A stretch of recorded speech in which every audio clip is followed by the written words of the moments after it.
Press कॉन्फ्रेंसें करनी चाहिए और डट के करनी चाहिए। बस यही comment sir, no other comment sir और मैं क्या कह सकता हूँ, 370 आ गया तो हमने क्या कर लिया, जब वो सर्जिकल स्ट्राइक करके तो हमने क्या कर लिया, हमने कौन सी मूवमेंट उधर शुरू कर दी। इंडिया जो है इसके बाद ज़्यादा कैपेबल हो जाएगा पाकिस्तान में सर्जिकल किसी भी जगह पे सर्जिकल स्ट्राइक के लिए। आपने सबसे पहले घबराना नहीं है। जो कि आज फॉरेन मिनिस्टर की जानिब से की गई। अब मुत्तहिदा अरब अमारात के दौरे पर वो वहां पर मौजूद हैं और वहां पर वहां की आवाम को, वहां की हुकूमत को, वहां की इंतजामिया को उन्होंने भारत के मजमूम अज़ाइम से आगाह करने की कोशिश की है, जिसमें वाज़ेह अल्फाज में उन्होंने कहा कि पाकिस्तान के खिलाफ किसी किस्म की सर्जिकल स्ट्राइक जो है वो भारत कर सकता है और इस सिलसिले में जिसके साथ उसका दोस्ताना है, जिस पर वो एतबार करता है, उनसे इस सिलसिले में वो राब्ते में भी है। लेकिन हमारी तैयारी कैसी है? क्या हम अक़वाम आलम को इस सिलसिले में मुकम्मल तौर पर और वाज़ेह तौर पर आगाह कर रहे हैं? लेकिन अगर नहीं कर रहे तो हमें इस सिलसिले में इक़दाम उठाने के चाहिए। जी ज़रियाब, आपने बिल्कुल ठीक कहा। दुनिया को झंझोड़ना भी है और हमें यह भी देखना है कि हम अपनी फॉरेन पॉलिसी को किस तरह से इफ़ेक्टिवली रन करें। जिस तरीके से पिछले कुछ अरसे से हम फॉरेन पॉलिसी को रन कर रहे हैं, ये बिल्कुल कोई तरीका नहीं है, कोई संजीदा तरीका नहीं है। जिस तरह की पॉपुलिस्ट फॉरेन पॉलिसी हमने अपनाई है, जिस तरह बयान दाग देते हैं, सोचे समझे बगैर किसी कॉन्फ्रेंस में जाने का ऐलान कर देते हैं, फिर किसी और जगह भागना पड़ता है, फिर हम कहते हैं जी सारी नहीं जाते, फिर पहुंच जाते, फिर कहते हैं जी हमसे गलती हुई थी, हमें मलेशिया में आना चाहिए था। जिस तरह की ये फॉरेन पॉलिसी पॉपुलिस्ट चल रही है, उसकी वजह से पाकिस्तान 70 साल से जो एक बैलेंस कायम रखे हुए है अरब और नॉन अरब मुस्लिम कंट्रीज़ में, वो डिस्टर्ब हो रहा है और जिसके नतीजे में हमें बहुत नुकसान हो रहा है। ये शाह महमूद कुरैशी आप देखिए यूएई में हैं, ये उन्होंने प्रेस कॉन्फ्रेंस की जिसकी हम दाद दे रहे हैं। साथ में ये भी देखिए कि अभी मैं थोड़ी देर पहले अल जज़ीरा की ये खबर पढ़ के आया हूँ कि कुरैशी साहब जिस काम के लिए गए थे, यानी जो वीज़ा का अफेयर था, उसमें वो ब्रेक थ्रू करने में नाकाम रहे हैं। तो ये तो हमारी फॉरेन पॉलिसी है। अब देखिए ये जो मामला है, दुनिया भर हमारी तरफ भागती थी जिस वक्त भी भारत और जंग का ख़तरा होता था, क्योंकि ये समझा जाता था इसके नतीजे में बात बढ़ सकती है और मामला न्यूक्लियर जंग तक जा सकता है। लेकिन फिर क्या हुआ? एक तो भारत ने दुनिया को यकीन दिला दिया कि जी ये पाकिस्तान का ब्लफ है, आप इस बात में ना आए।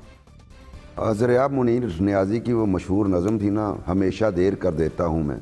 वाह वाह। तो पाकिस्तान की फ़ॉरेन पॉलिसी के हवाले से वो मिसरा जो है बिल्कुल फिट बैठता है, हमेशा देर कर देता हूँ मैं। जो आज शाह महमूद कुरैशी साहब ने फरमाया अबू धाबी में, ये 2 माह पहले यहाँ पे बात डिस्कशन हो चुकी हुई है पाकिस्तान में, और ये उस वक्त हुई जब पोम्पियो और उनके डिफेंस सेक्रेटरी इंडिया गए और उन्होंने वहाँ पे बैका साइन किया। बैका बेसिक ट्रीटी था उनका, जिसके तहत वो सैटेलाइट शेयरिंग और जितना डेटा बैंक है सैटेलाइट पे मौजूद, वो अमेरिका इंडिया के साथ शेयर कर रहा था। तो उस वक्त भी यहाँ पे इस तरह के कंसर्न्स हुए कि इंडिया जो है इसके बाद ज़्यादा कैपेबल हो जाएगा पाकिस्तान में सर्जिकल किसी भी जगह पे सर्जिकल स्ट्राइक के लिए। लेकिन साथ साथ उस वक्त ये चाहिए था हमें कि इस एग्रीमेंट के हवाले से कोई बड़ा क्लियर और वाज़े मौक़िफ़ इख्तियार करते, चूँकि अमेरिका उस वक्त हमारे साथ मसरूफ़ था और आज भी मसरूफ़ है अफ़गान पीस प्रोसेस के लिए। लेकिन हम अमेरिका की तवज्जो उस तरफ भी नहीं दिला सके कि देखिए आप हमारे एक दुश्मन के साथ इस लेवल की डील कर रहे हैं कि हमारे उसके जितने नेबर्स हैं, सिर्फ पाकिस्तान ही नहीं बल्कि चाइना और दूसरे कंट्रीज़ जो बॉर्डर्स रखते हैं, उन सब के मकामात जो हैं उसकी रेंज में आ जाते हैं। तो ये बैलेंस ऑफ पावर जो है ख़ित्ते में ख़राब करने वाली बात है। एक तो हम वो नहीं कर सके। अगर अमेरिका आपकी बात नहीं सुन रहा, इसी बात को आप इंटरनेशनल फोरम्स पे उठा सकते थे, वो भी नहीं किया। 2 माह बाद आज शाह महमूद कुरैशी साहब ने अबू धाबी में प्रेस कॉन्फ्रेंस की और बात बिल्कुल अल जज़ीरा की खबर का हवाला दिया जैगम साहब ने कि वो जो वीज़ों वाली बात थी वो भी हमारी नहीं मानी गई। तो शायद उसके बाद थोड़ा सा मीडिया अटेंशन लेने के लिए कुरैशी साहब ने उधर ये बात कर दी। अहम खबर यह है कि पाकिस्तान और हिंदुस्तान के दरमियान हालात जब से दहशतगर्द नरेंद्र मोदी बरसर इक़्तिदार आया है कशीदा रहे हैं। पाकिस्तान की जानिब से कोशिश की गई कि हालात को नॉर्मलाइज किया जाए।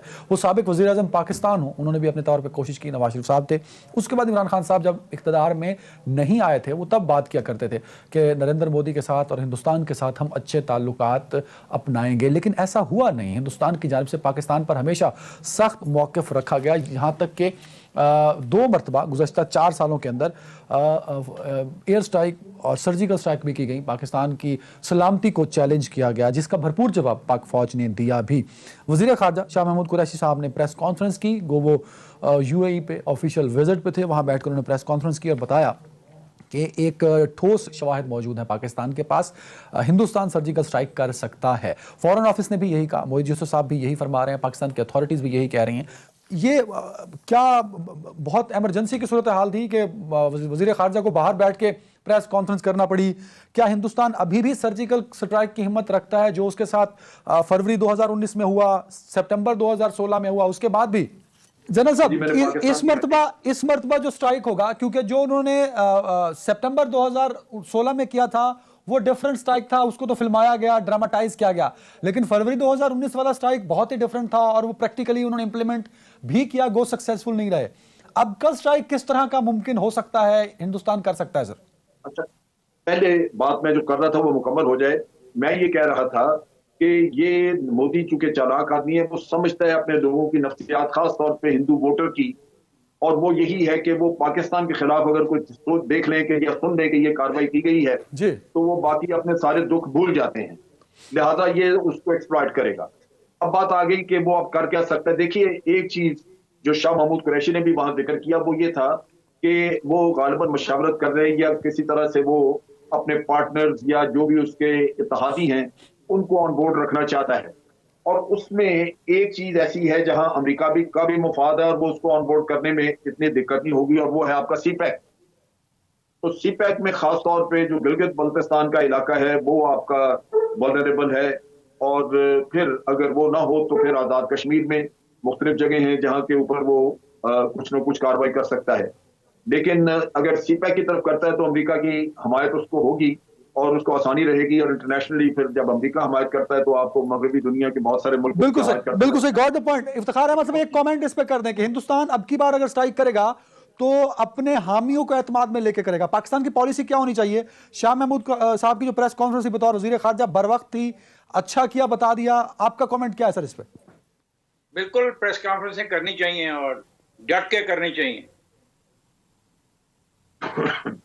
बस यही comment sir, no other comment sir. और मैं क्या कह सकता हूँ, 370 आ गया तो हमने क्या कर लिया, जब वो सर्जिकल स्ट्राइक करके तो हमने क्या कर लिया, हमने कौन सी मूवमेंट उधर शुरू कर दी, हमने उन पे कौन सा कुछ दबाव बढ़ा दिया।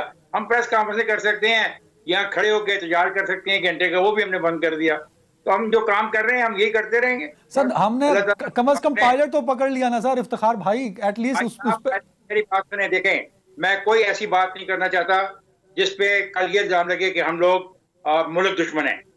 पायलट पकड़ना था, पायलट पकड़ने के लिए फौज रखी गई है, पायलट पकड़ने के लिए एयरफोर्स रखी जाती है। तो ऐसी बात ना कीजिए बात।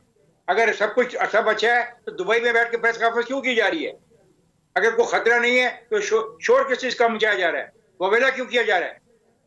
मैं बतौर पाकिस्तानी डिमांड करता हूं कि मेरी सरहदों को महफूज बनाने के लिए फौरी तौर पे तमाम वो एक्शन लिए जाए जिससे मुझे यकीन हो कि हाँ फौज मूव कर रही है।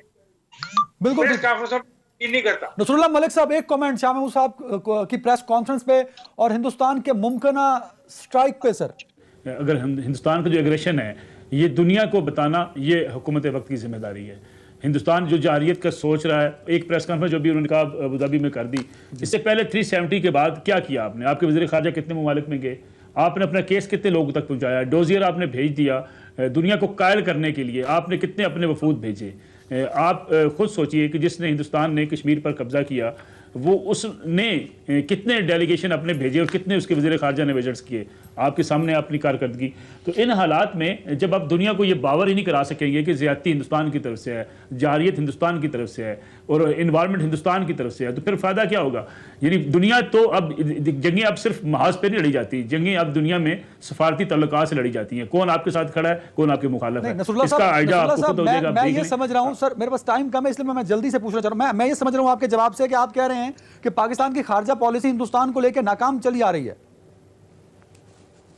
नसरुल्लाह साहब, मेरे ख्याल में आपकी खारजा पॉलिसी को जितना एक्टिव होना चाहिए था आपके, वो इतनी एक्टिव नहीं है। खास तौर पे 370 के बाद जनरल साहब मेरी इस बात से इत्तेफाक करेंगे कि जिस तरीके से हमें खारजा महाज पर और सफारती तौर पे जिस तरीके से हमें आगे बढ़ के काम करना चाहिए था, हमने नहीं किया। उसमें अब भी वक्त है, शायद हमें एहसास हो जाए कि हिंदुस्तान के जो जरहाना स्टाइल है इस खत्ते के अंदर, उसको हम एक्सपोज करें दुनिया के सामने। जनरल साहब, सिर्फ एक डोजियर comment भेजने से हम नसरुल्लाह पूरा- मलिक साहब के-